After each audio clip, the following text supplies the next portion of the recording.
आजची साधी सोपी आणि सरळ रेसिपी वांग्याचं भरीत. ना फोडणी कुठली करायची आहे ना कुठले जास्त मसाले घालायचे, तरी चवीला भन्नाट असं लागणार आहे हे वांग्याचं भरीत.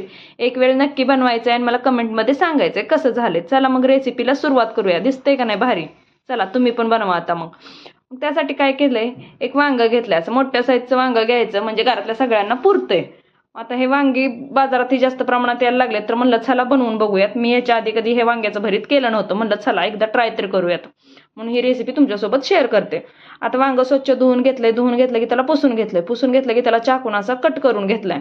चाकून कट करून घेतलं की नाही वांग आतपर्यंत अगदी व्यवस्थित शिजलं जातं आणि वांग किडकं नाही हे बघून घ्यायचं, नाहीतर त्यात किडे असू शकतात.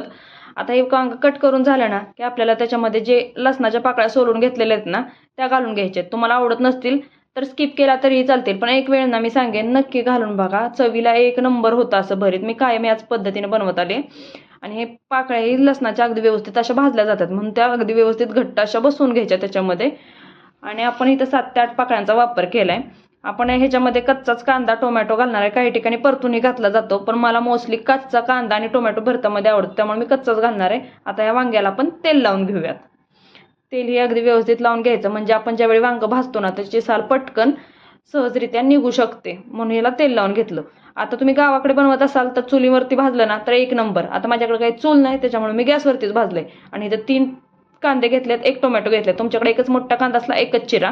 कांदा तुम्ही तुमच्या आवडीनुसार कमी जास्त करू शकता. आता बघा इथं 5 ते 6 मिनिटांमध्ये आपलं वांग अगदी व्यवस्थित भाजलं गेले आणि आपल्या नेहमीच्या वांग्यापेक्षा ना ह्याला फार कमी वेळ लागला आणि अगदी मऊसूद असं भाजलं गेलं वांग. आणि ह्याची साली अगदी व्यवस्थित निघते.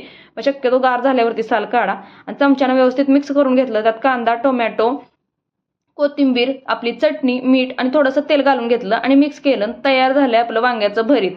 चवीला ना म्हणचाल ना तर भन्नाट असं लागतं आणि करायला सोपी रेसिपी. एक वेळ नक्की बनवून बघा आणि चॅनलवरती असाल तर सबस्क्राईब करा.